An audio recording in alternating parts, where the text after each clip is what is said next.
नाम सदू पूर्व सरपंच श्री बद्री नारायण शर्मा इलाहाबाद से ज्वाइन कर रहे हैं। कांग्रेस परिवार की ओर से बहुत बहुत हार्दिक अभिनंदन, स्वागत। और मुझे उम्मीद है इलाहाबाद चुनाव के अंदर इनकी ज्वाइनिंग एक अहम रोल अदा करेगी और कांग्रेस के प्रत्याशी पवन बेनीवाल को अधिक से अधिक मतों से जिताकर ये लाने का पूरा प्रयत्न करेंगे। जो हम लोगों की रणनीति बनी है वो हमने पूरा सब उसको योजनाबद्ध तरीके से हम लोग करेंगे। और जैसा हम सब ने अपने संबोधन में कहा, प्रदेश अध्यक्षा जी ने भी कहा और माननीय हुड्डा जी ने भी कहा कि हम लोगों ने जो रणनीति बनाई है, पूरे जो 30 तारीख तक हर कार्यकर्ता को जिम्मेदारी दी जाएगी, बूथ स्तर पर जो है नियोजन किया जाएगा और इस बात को हम सुनिश्चित करेंगे कि ये चुनाव हम जीते। और बहुत महत्वपूर्ण बात है, इससे विपक्ष मजबूत होगा। अविश्वास प्रस्ताव की जो बात करते हैं, एक एक जो है कहते हैं ना कि समुद्र में एक एक बूंद जो है वो समुद्र बनाती है।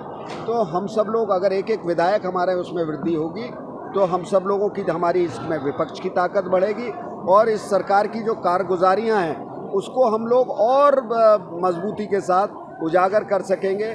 और ख़ास तौर से जो मुख्यमंत्री हैं, जो वर्तमान मुख्यमंत्री, उनकी असफलताओं को हम लोग जनता के बीच में लेकर जाएंगे। सर, कितनी चुनौती मान रहे हैं इलाहाबाद बाई इलेक्शन? अभय सिंह कह चुके हैं कि हैट्रिक लगा चुके हैं, चौका मारेंगे। देखिए, वो मैं उस पर ज़्यादा टिप्पणी नहीं करना चाहूँगा।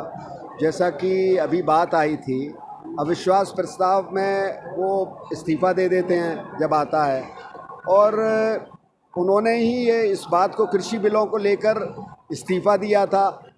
तो मैं सच में अपने दिमाग को बहुत ज़ोर देता हूँ कि परिस्थिति क्या बदली कि वो दोबारा चुनाव में आ रहे हैं। क्या उन्होंने आदरणीय प्रधानमंत्री जी के माध्यम से कृषि बिल पे कोई आश्वासन ले लिया है कि उनको निरस्त कर दिया जाएगा?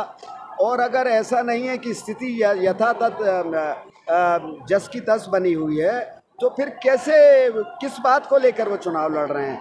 जनता को बस के सामने ये तो बात बताएं ना कि मैंने इस्तीफ़ा क्यों दिया और अब परिस्थिति ये बदली है, अब हम चुनाव में लड़ रहे हैं। तो उनको चौवे छक्के की बात करने दीजिए। कहते हैं ना, शेर और खरगोश की लड़ाई, आपने खरगोश और कछुए की लड़ाई, वो दौड़ आपने सुनी होगी। तो हम लोग तो ज़्यादा बड़बोले हैं नहीं, हम लोग अपने काम करते हैं और उसका जो प्रतिफल ज़मीन पर और इस चुनाव के परिणाम में हमारे पास ऐसे योद्धा हैं जो हमारे दोनों शीर्ष नेतृत्व की, हमें पूरा विश्वास है कि इनके नेतृत्व में हम चुनाव जीतेंगे। 20 स्टार प्रचारकों ने जारी की कांग्रेस की तरफ से, आपका क्या सिस्टम है, कैसे कब से प्रचार करेंगे आप? चुनाव तो आज से चुनाव प्रचार शुरू हो गया है। सब लोगों की जिम्मेदारी, मैंने जैसे कहा कि लगाई गई है। सब लोग अपने अपने जिम्मेदारियों का निर्वाह करेंगे और चुनाव प्रचार में जुटेंगे। सर, CWC की मीटिंग होने जा रही है, क्या अहम बात रहेगी?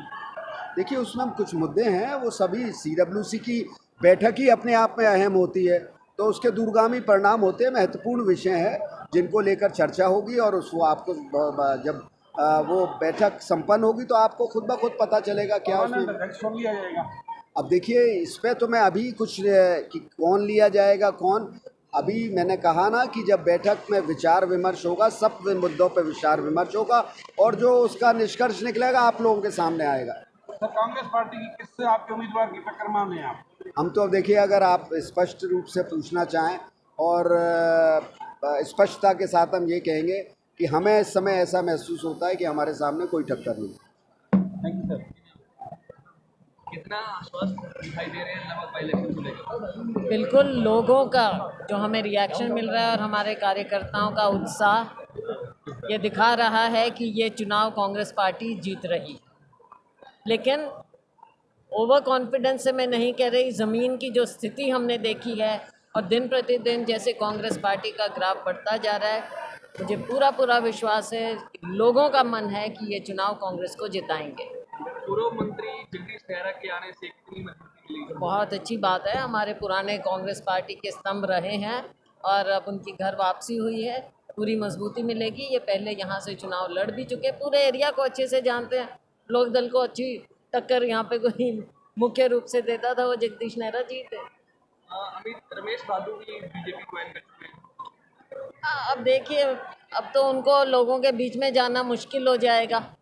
बीजेपी ज्वाइन किया आज के दिन ऐसे समय में किसानों की बात उठाने की, मजदूरों की, गरीबों की आवाज़ उठाने की है, और बीजेपी में जा रहे हैं। लोगों को क्या जवाब देंगे वो? चौटाला साहब बार-बार बयान दे चुके हैं कि इलाहाबाद बाई इलेक्शन के बाद बाई इलेक्शन के बाद तस्वीर बदलेगी। तस्वीर तो बदली हुई है, पर जो ये सरकार से हर वर्ग विमुख है। जैसे मैं आज तरावड़ी भी गया था, किसानों की खरीद नहीं हो रही धान की, उनको एमएसपी नहीं मिल रही। बाजरे का जो एमएसपी 2250 रुपये है, 800 रुपये बिक रहा है या 1000 बिक रहा है, और ये कह रहे 72 में हम 600 देंगे, बाकी कहाँ से जाएगा? तो किसान है या गरीब आदमी है, मजदूरी भी कम हुई, जैसे मैंने, हर वर्ग इनसे परेशान है। तो कांग्रेस पार्टी की तरफ देख रहे हैं और लोगों को कांग्रेस पार्टी से ही उम्मीद है।